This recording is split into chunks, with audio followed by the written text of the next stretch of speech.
What is Dadaism? Dadaism emerged during World War I around 1916 as a reaction to the horrors of war and the societal norms. Artists and writers were disillusioned with traditional values, rationality, and even the idea of meaning itself. So they did what any group of frustrated creatives would do. They rejected all rules and created a movement rooted in nonsense, irony, and provocation. The name Dada itself is playful and meaningless. Some say it comes from the French word for hobby horse, while others claim it was chosen randomly from a dictionary. One hallmark of Dadaism is its embrace of chaos over convention. Dadaists wanted to shock, confuse, and make people question their assumptions. Take Marcel Duchamp's infamous fountain, a porcelain urinal he signed R.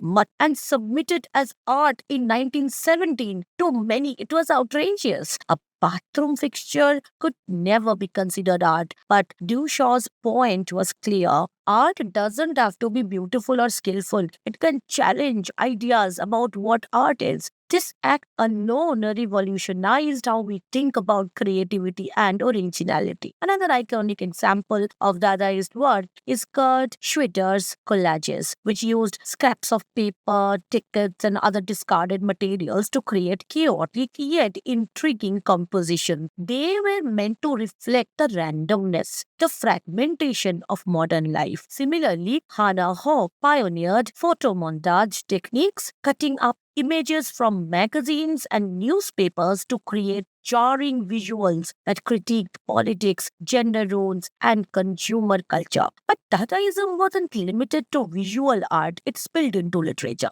performance, and even sound. Consider Tristan Zara, a leading figure in the movement who wrote nonsensical poems full of disjointed words and phrases. He famously suggested making a poem by cutting up lines of text, putting them in a bag, shaking it, and pulling them out randomly. For Dadaists, meaning wasn't the goal, disruption was. Even live performances became wild experiments like Hugo Ball's sound poetry recitals, where he dressed in bizarre costumes and chanted gibberish on stage. By rejecting logic, order, tradition, Dadaists highlighted the absurdity of war, politics, and society's conventions. They showed that art could be a tool for protest, a way to confront uncomfortable truths, or simply an act of rebellion against conformity.